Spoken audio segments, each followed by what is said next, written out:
آگے اب دو عظیم جو ہے صورتیں آ رہی ہیں، سورہ انفال اور سورہ توبہ۔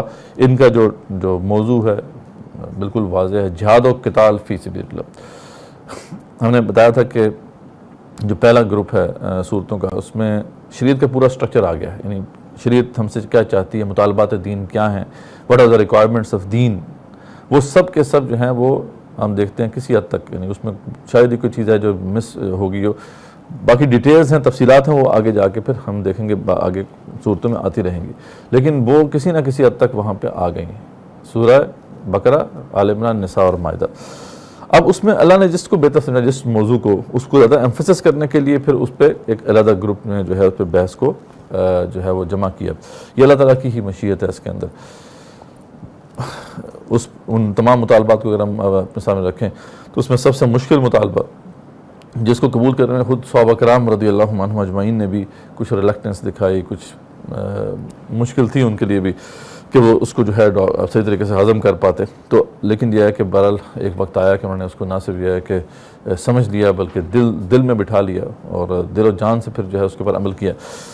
تو وہ اللہ تعالیٰ کے نزدیک بہت امپورٹنٹ ہوں گے موضوع ہے، اس لیے اس جو گروپ میں اللہ تعالیٰ نے خاص طور پہ اسی کو موضوع بنایا ہے اور اس پہ تفصیل سے ہم انشاءاللہ بات کریں گے۔ پھر اسے انشاءاللہ جو نیکسٹ گروپ ہے اس کے اندر پھر جو فحاشی ایک بہت بڑا موضوع ہے، اس کو پھر اللہ تعالیٰ نے جو ہے وہ مرکزی موضوع بنایا ہے۔ اس سے اگلے والے گروپ میں مدنی صورتوں کے اعتبار سے میں مضامین کی جو ہے وہ جو ہے آپ کو تفصیل بتا رہا ہوں۔ تو یہاں پہ اب ہم دیکھتے ہیں سورہ انفال اور توبہ میں اللہ تعالیٰ کیا اس حوالے سے ہمیں بتاتے ہیں۔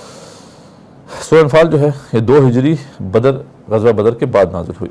مکی دور میں دعوت توحید جو ہے مسلسل جاری تھی، ہم سب جانتے ہیں، اور اس نظریے کی ترویج سے جو ہے معاشرے میں بہت زیادہ ایک اثر پڑ رہا تھا، لیکن یہ ہے کہ مسلمان ابھی اس طریقے سے ابھی قوت نہیں بنے تھے۔ لیکن بہرحال کیا ہوا کہ اللہ کا کرم ہوا، مسلمانوں کو یثرب سے جو ہے ایک پیغام ملا، اور 12 نبی میں تقریباً حج کے موقع پر 75 کے قریب جو تھے وہاں سے لوگ آئے اور انہوں نے اسلام قبول کیا۔ پھر آپ صلی اللہ علیہ وسلم اور آپ کے کچھ ساتھی جو ہے وہ چلے گئے تھے یثرب، پہلے انہوں نے ہجرت کر دی تھی، اور اس کے بعد پھر جو ہے آپ صلی اللہ علیہ وسلم بھی وہاں پہ ہجرت کر گئے۔ لیکن اس دوران جب بالکل آغاز تھا، ابھی آپ صلی اللہ علیہ وسلم نے ہجرت نہیں کی تھی، اس سے پہلے ہی وہ ایک بڑی مشہور بیعت ہوئی تھی جسے بیعت عقبہ ثانیہ کہتے ہیں۔ بہت امپورٹنٹ بیعت تھی، انصار مدینہ نے آپ کو اپنا لیڈر ایک تسلیم کر لیا تھا اس بیعت میں، اور بہت ہی یعنی انٹینس ڈسکشنز ہوئی تھی وہاں پہ جب یہ بیعت ہونے والی تھی۔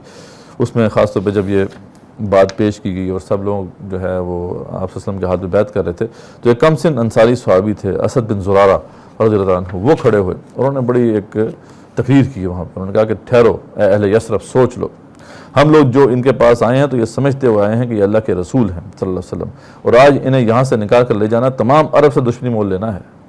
یعنی یہ کوئی چھوٹا ڈیسیجن نہیں تم لے رہے، رسول اکرم صلی اللہ علیہ وسلم کو یہاں سے تم لے کے جا رہے ہو تو پورا عرب تمہارے پھر خلاف ہوگا، اس کے نتیجے میں تمہارے نونہال یعنی تمہارے بچے قتل ہوں گے اور تلواریں تم پر برسیں گی، لہذا اگر تمہیں اپنی جانیں عزیز ہیں تو پھر چھوڑ دو اور صاف صاف عذر کر دو، ابھی موقع ہے، انکار کر دو، کیونکہ اس وقت عذر کر دینا خدا کے نزدیک زیادہ قابل قبول ہو سکتا ہے، بعد میں پھر تم نے ایسا کیا تو بہت سخت پہ پکڑ ہوگی۔ اسی طرح وہاں پہ ایک اور انصاری صحابی تھے عباس بن عبادہ رضی اللہ عنہ، انہوں نے بھی اس طرح کی تقریر کی۔ انہوں نے کہا جانتے ہو اس شخص سے کس چیز پر بیعت کر رہے ہو؟ تو آوازیں آئیں، آوازیں اٹھی کہ جی بالکل جانتے ہیں، تم ان کے ہاتھ پر بیعت کر کے دنیا بھر سے لڑائی مول لے رہے ہو۔ انہوں نے کہا تھا کہ عالم عرب سے نہیں، انہوں نے کہا دنیا سے لڑائی ہے، یہ رسول اکرم صلی اللہ علیہ وسلم کو ساتھ لے کے جانا، یہ پوری دنیا سے لڑائی ہے۔ آپ امیجن کریں کہ وہ کیا وہ ماحول تھا، وہ کتنا انٹینس ماحول تھا جس میں پھر وہ بیعت ہوئی تھی۔ پھر اگر تمہارا یہ خیال ہے کہ جب تمہارے مال تباہی کے اور تمہارے اشراف ہلاکت کے خطرے میں پڑ جائیں تم اسے دشمنوں کے حوالے کر دو گے تو بہتر ہے کہ آج ہی اسے چھوڑ دو، کیونکہ خدا کی قسم یہ دنیا اور آخرت کی رسوائی ہے پھر۔ اور اگر تمہارا ارادہ یہ ہے کہ تم جو بلاوا دے رہے ہو اس شخص کو، تو اس کو اپنے اموال کی تباہی اور اپنے اشراف کی ہلاکت کے باوجود جو ہے تم بتاؤ گے، یعنی ان کو اس عہد کو پورا کرو گے، تو بے شک اس کا ہاتھ تھام لو کہ خدا کی قسم دنیا اور آخرت کی بھلائی اسی میں ہے۔ تو یہ یعنی بڑا شعوری طور پر یہ فیصلہ کیا گیا تھا، کوئی معمولی فیصلہ نہیں تھا۔ اس وقت پھر جو ہے تمام وفد نے پھر یک زبان ہو کے کہا تھا کہ ہم انہیں لے کر اپنے اموال کو تباہی اور اپنے اشراف کو ہلاکت کے خطرے میں ڈالنے کے لیے تیار ہیں۔ تو اس طریقے سے وہ بیعت ہوئی تھی، بہت ہی عظیم لوگ تھے وہ انصار مدینہ رضی اللہ عنہم اجمعین کی بڑی پھر جو ہے تعریف آئی ہے احادیث کے اندر. آپ دیکھیں صحیح مسلم بخاری میں احادیث بھری پڑی, واقعی بڑے اسپیشل لوگ تھے, اللہ نے بڑی تعریف کی ان کی. تو ابو ذر قریش کو بھی پتا تھا کہ یہ کیا معاملہ ہو گیا, یہ چھوٹی معمولی بات نہیں ہوئی ہے, ان کو خبر پہنچ چکی تھی کہ اس طریقے سے بیعت ہوئی ہے, اور آپ صلی اللہ علیہ وسلم جو ہے قریب یہاں سے پھر چلے جائیں گے, کیونکہ ہجرت ہونا شروع ہو گئی تھی, صحابہ نے نکلنا شروع کر دیا تھا وہاں سے رضی اللہ عنہ. تو اس میں پھر انہوں نے ایک پلان بنایا کہ آپ صلی اللہ علیہ وسلم کو کسی طریقے سے شہید کر دیا جائے, اور اس کے لیے انہوں نے یہ پلان بنایا کہ جو بنی ہاشم کے علاوہ باقی جتنے بھی قبائل ہیں ان میں سے ایک بندہ آئے, وہ سارا ایک جو ہے گروہ جو ہے وہ اٹیک کرے اور آپ صلی اللہ علیہ وسلم کو شہید کر دے. لیکن آپ صلی اللہ علیہ وسلم کو اللہ تعالیٰ نے بچا لیا. یہ اللہ تعالیٰ نے ایک کرم کیا آپ صلی اللہ علیہ وسلم پر اور امت مسلمہ پر. دوسرا یہ معاملہ تھا کہ ان کو اس بات کا اچھی طرح پتا تھا کہ اگر وہ یہاں چلے جاتے ہیں تو پھر ان کی جو تجارتی گزرگاہ ہے جس پہ اچھی خاصی تجارت ہوتی ہے ان کی, یعنی اس زمانے میں تقریباً 2.5 لاکھ اشرفی سالانہ کی تجارت ہوتی تھی اس ٹریڈ روٹ پہ, تو وہ مدینہ کے پاس سے گزرتا تھا ٹریڈ روٹ. تو یہ ان کو پتا تھا کہ یہ وہاں چلے گئے تو پھر ہمارا یہ جو ٹریڈ روٹ ہے یہ بھی نشانے پہ آ جائے گا. تو ان کو اچھی طرح اندازہ تھا کہ یہ جو ہجرت ہو رہی ہے یہ ان کے لیے کتنے مسائل پیدا کرے گی, اس لیے انہوں نے اپنی پوری کوشش کی, آپ صلی اللہ علیہ وسلم کو شہید کرنے کی کوشش کی, لیکن وہ ناکام ہوئے. خیر آپ صلی اللہ علیہ وسلم وہاں سے پہ چلے گئے. یہاں سے جب آپ صلی اللہ علیہ وسلم وہاں پہ چلے گئے تو یہاں پہ جو مشرکین مکہ تھے انہوں نے اپنے جو ساتھی تھے عبداللہ بن ابی, یعنی جس کے ساتھ ان کے ساتھ کوئی مراسم تھے ان کے, اس کو خط لکھا کہ دیکھو تم نے ہمارے بندے کو پناہ دی ہے تو یا خود اس کو نکال دو یا پھر حملہ کر کے ہم تمہارے مردوں کو قتل کر دیں گے, عورتوں کو لونیاں بنا دیں گے. ٹھیک ہے, اس طرح انہوں نے جو ہے عبداللہ بن ابی کو یہ خط لکھا. تو عبداللہ بن ابی نے کچھ جو ہے باتیں شرارت کرنے کی کوشش کی, لیکن آپ صلی اللہ علیہ وسلم نے فوراً جو ہے اس کو پھر اس کی جو شرارت تھی اس کو چلنے نہیں دیا. اس کے بعد پھر ہم دیکھتے ہیں کہ ایک بڑا اہم واقعہ ہوا انہی دنوں میں کہ سعد بن معاذ جو کہ بہت بڑے سردار تھے, مدینہ کے اندر جو بڑے بڑے سرداروں میں سے ان کا شمار ہوتا تھا رضی اللہ عنہ, تو وہ کہیں گئے ہوئے تھے حرم میں, اور وہ گئے ہوں گے کہ اپنی مطلب عبادت کرنے کے لیے یا دیکھنے کے لیے. تو ابو جہل نے جو ہے ان کے دروازے پہ ان کو روک لیا اور کہا کہ تم تو ہمارے دین کے مرتدوں کو پناہ دو اور ان کی امداد اور آنت کرو, مدد کرو, اور ہم تمہیں اطمینان سے مکے میں طواف کرنے دیں. تو اس طرح اس نے جو ہے وہ روکنے کی کوشش کی, اور ساتھ یہ بھی تھریٹ کیا کہ اگر تم امیہ بن خلف کے مہمان نہ ہوتے تو زندہ یہاں سے نہ بچ کے جاتے. سعد بن معاذ بہت بڑے سردار تھے رضی اللہ عنہ, انہوں نے آنکھوں میں آنکھیں ڈال کر کہا واللہ اگر تم نے مجھے اس چیز سے روکا تو میں تمہیں اس چیز سے روک دوں گا جو تمہارے لیے اس سے شدید تر ہے, یعنی مدینے پر سے تمہاری گزرگاہ. یہ تھریٹ کر کے وہ آ گئے تھے. اور یہاں پہ اصل تھریٹ ان کی ایسی نہیں تھی, کیونکہ آپ صلی اللہ علیہ وسلم نے جو ہے مدینے میں جاتے ساتھ ہی پہلے سے پلاننگ شروع کر دی تھی. کئی انہوں نے اپنے ایسے آپ صلی اللہ علیہ وسلم نے ایسے سٹیپس دیے تھے جس سے یہ اب بالکل واضح ہو رہا تھا کہ آپ صلی اللہ علیہ وسلم جو ہے ان کی ٹریڈ جو یہ گزرگاہ ہے تجارتی گزرگاہ اس کے اوپر اب وہ نگاہ رکھیں گے. ایک تو یہ کیا تھا آپ نے کہ مدینہ اور ساحل بحر احمر جو ریڈ سی کی جو ساحلی علاقے ہیں یہاں پہ جو کچھ قبائل وغیرہ آباد تھے ان سے یا تو الائنس بنا لیا یا پھر ان سے کوئی ایسے کانٹریکٹ کر لیے, پیکٹ کر لیے کہ وہ جو ہے وہ کسی کا ساتھ نہیں دیں گے, نہ ان کا ساتھ دیں گے نہ ان کا ساتھ دیں گے, پر ڈیفیوز کر دیا انہیں. دوسرا انہوں نے آپ صلی اللہ علیہ وسلم نے یہ کام کیا کہ وہاں سے چھوٹے چھوٹے دستے جو ہیں وہ اسی تجارتی گزرگاہ پر جو ہے بٹھانے شروع کیے تاکہ ان کو خطرہ محسوس ہو کہ جو ہے ان کی یہ گزرگاہ سیف نہیں ہے. ایسی تقریباً 8 مہمات ہیں جن میں 4 میں آپ صلی اللہ علیہ وسلم خود بھی گئے. اور دوسری طرف جو ہے مکے والوں نے بھی کچھ دستے بھیجے تھے, تو کچھ جو ہے بیچ میں لڑائیاں بھی ہوئی ہیں ان کے آپس میں, جس سے حالات پہلے ہی بڑے کشیدہ چل رہے تھے. اس پہ پھر سعد بن معاذ نے جب یہ تھریٹ کر دیا تو معاملہ اب ان کو وہ اور ہی مطلب جو ہے نا وہ سمجھ گئے کہ اب ہمارے لیے بڑا خطرناک مسئلہ ہے. اسی دوران کیا ہوا, یہ یعنی جو ماحول تھا بڑا انٹینس تھا کہ شعبان سن 2 ہجری میں قریش کا ایک بہت بڑا قافلہ جو تھا وہ وہاں سے اس نے گزرنا تھا. تقریباً اس کے بعد 50,000 اشرفی کا مال موجود تھا اور 30-40 سے زیادہ جو ہے محافظ نہیں تھے. اب شام سے یہ مکہ کی طرف پلٹتے ہوئے اس علاقے میں پہنچا تھا اور مدینہ کے پاس سے گزر رہا تھا. تو یہاں پہ آپ صلی اللہ علیہ وسلم کو معلوم تھا کہ آپ نے اس کو جانے نہیں دینا, آپ نے یہاں سے اعلان کر دیا. اب وہاں پہ کچھ ابھی پتہ نہیں تھا کہ لڑائی ہوگی یا نہیں ہوگی, وہاں پہ 30-40 محافظ ہیں. تو آپ صلی اللہ علیہ وسلم نے جنرل ایک اعلان کر دیا, جتنے بھی صحابہ آ سکے آگے, وہ 313 کے قریب جو بھی صحابہ تھے وہ ساتھ تھے. تو مقصد یہ تھا کہ ان کو بس ایک ایمبوش کرنا اور ان کو پتہ چلے کہ یہ ان کی جو یہ گزرگاہ یہ سیف نہیں ہے. ابو سفیان جو تھے وہ اس جو بھی تجارتی قافلے کے سربراہ تھے, انہوں نے دیکھ لیا کہ یہ تو جو جس طرح کا ماحول چل رہا ہے اس وقت تو یہ ہو سکتا ہے کہ اٹیک کریں گے. تو انہوں نے جناب بھجوا دیا اپنے ایک ایلچی کو کہ وہ جائے اور جا کے جو ہے وہ اعلان کر دے کہ ہم پہ حملہ ہو گیا. تو وہ شخص نے پھر مکے پہنچ کے عرب کے قدیم قاعدے کے مطابق وہ اونٹ کے کان کاٹے, اس کی ناک چیری, اس کے جو کجاوا ہوتا ہے اوپر اس کو الٹا کیا اور اپنی قمیض آگے پیچھے سے پھاڑ کر شور بجانا شروع کر دیا کہ حملہ ہو گیا. ادھر سے پھر سارے سردار تیار ہو گئے, وہ پہلے سے تیار بیٹھے تھے.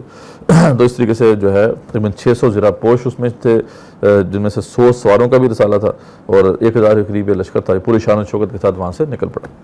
آپ سے سمجھ گئے تھے کہ اب لڑائی کے علاوہ کوئی راستہ نہیں ہے. آپ کو پتہ چل گیا تھا, اللہ کی طرف سے بھی انڈیکیشن آ چکی تھی. اگر اس وقت لشکر کا مقابلہ نہ کیا گیا تو بڑی بات ہے مسلمانوں کی بھی ہوا اکھڑ جائے گی. تو جہاں آپ سے ہم نے مہاجرین انصار کو بلا کر دونوں کے سامنے یہ معاملہ رکھا اور قرآن کی آیت پیش کی. اللہ تعالیٰ نے واضح کر دیا تھا کہ دونوں تمہارے لیے جو ہے لکھ دی گئی ہیں, ادھر جاؤ گے ادھر جاؤ گے, دونوں تمہیں ملیں گی, تو فتح تمہیں ملے گی. بہرحال اللہ کی طرف سے فیصلہ ہو گیا. تو آپ سے ہم نے پھر ان سے پوچھا کہ آپ کیا کہتے ہیں. اس پر مہاجرین میں سے پھر جو ہے مقداد بن عمر رضی اللہ عنہ کھڑے ہوئے اور انہوں نے بڑی خوبصورت بات کی. اور اس سے معلوم ہوتا ہے کہ ان کا صحابہ کرام کا رضی اللہ عنہ کا کس حد تک ایک قرآن کے ساتھ ایک رشتہ تھا. قرآن کی ہر بات جو تھی اس کو کتنے کلوزلی وہ اپنی زندگیوں میں جو ہے وہ اپلائی کرتے تھے. تو انہوں نے کیا خوبصورت بات کی. انہوں نے کہا یا رسول اللہ صلی اللہ علیہ وسلم, جدھر آپ کا رب آپ کا حکم دے رہا ہے اسی طرف چلیے, ہم حاضر ہیں, آپ کے ساتھ ہیں, ہم آپ کے ساتھ ہیں جس طرف بھی آپ جائیں گے. ہم بنی اسرائیل کی طرح یہ کہنے والے نہیں ہیں کہ جاؤ تم و تمہارا خدا دونوں لڑیں, ہم تو یہیں بیٹھے ہیں. ٹھیک ہے, وہ بات ان کو یاد تھی کہ بنی اسرائیل نے بھی جہاد سے انکار کیا تھا. انہوں نے کہا ہمیں بنی اسرائیل کی طرح نہ سمجھ لیجیے گا, ہم ایسی بات نہیں کریں گے. نہیں, ہم کہتے ہیں چلیے آپ اور آپ کا خدا دونوں لڑیں اور ہم آپ کے ساتھ جانے لڑائیں گے جب تک کہ ہم میں سے ایک آنکھ بھی گردش کر رہی. تو اس پہ جو ہے بڑا ایک ماحول وہ جو ہے نا ایکسائٹڈ ہو گیا. لیکن آپ صلی اللہ علیہ وسلم پھر بھی خاموش تھے, پھر ویٹ کر رہے تھے کہ کوئی اور بولے. اس پہ سعد بن معاذ پھر کھڑے ہوئے, وہ جو سردار تھے غریباً مدینہ رضی اللہ عنہ. انہوں نے کہا کہ لگتا ہے کہ آپ صلی اللہ علیہ وسلم کا روح سخن ہماری طرف ہے. کیونکہ آپ سے سمجھ جا رہے تھے کہ انصار زیادہ تعداد اس میں انصار کی زیادہ تھی, مہاجرین تو کم تھے. تو انصار کی طرف سے بھی جو ہے نا ویلنگنس ہونی چاہیے. تو اس پہ پھر انہوں نے بڑی خوبصورت ایک تقریر کی. انہوں نے کہا کہ ہم آپ پر ایمان لے آئے ہیں, آپ کی تصدیق کر چکے ہیں کہ آپ جو کچھ لائے ہیں وہ بالکل برحق ہے اور آپ سے سم و طاعت کا پختہ عہد بھی باندھ چکے ہیں. بس اے اللہ کے رسول صلی اللہ علیہ وسلم, جو کچھ آپ نے ارادہ فرما لیا ہے اسے کر گزریے. قسم ہے اس ذات کی جس نے آپ کو حق کے ساتھ بھیجا ہے, اگر آپ ہمیں لے کر سامنے سمندر میں جا پہنچیں اور اس میں اتر جائیں تو ہم آپ کے ساتھ جو ہے اتر جائیں گے اور ہم میں سے ایک بھی پیچھے نہیں رہے گا. اور ہم کو یہ ہرگز جو ہے ناگوار نہیں ہے کہ آپ کل ہمیں لے کر دشمن سے جا بھیڑیں. ہم جنگ میں ثابت قدم رہیں گے, مقابلے میں سچی جانساری دکھائیں گے, اور بعید نہیں کہ اللہ آپ کو ہم سے وہ کچھ دکھا دے جسے دیکھ کر آپ کی آنکھیں ٹھنڈی ہو جائیں. بس اللہ کی برکت کے بھروسے پر آپ ہمیں لے چلیں. اس پر آپ سے بہت خوش ہوئے اور پھر فیصلہ ہو گیا کہ ٹھیک ہے اب جو ہم نے جو ہے وہ اس لشکر کی طرف جانا ہے. بہرحال معمولی مارکا نہیں تھا, مسلمان بہت کم تعداد میں تھے, تقریباً 313 کے قریب وہ صحابہ تھے. ان میں سے 86 جو تھے وہ مہاجرین تھے, اور پھر اس کے بعد باقی جو تھے وہ انصار میں سے تھے. 61 قبیلہ اوس سے تھے اور 170 قبیلہ خزرج سے تھے. 2-3 کے بعد بس گھوڑے تھے. باقی آدمیوں کے لیے تقریباً 70 اونٹ تھے, جس پہ باری باری جو ہے وہ 3-3 4-4 لوگ جو ہے وہ باری باری سواری کرتے تھے, اور صرف 60 آدمیوں کے پاس زریں تھیں. تو اس سے امیجن کریں کہ وہ کیا مارکا تھا.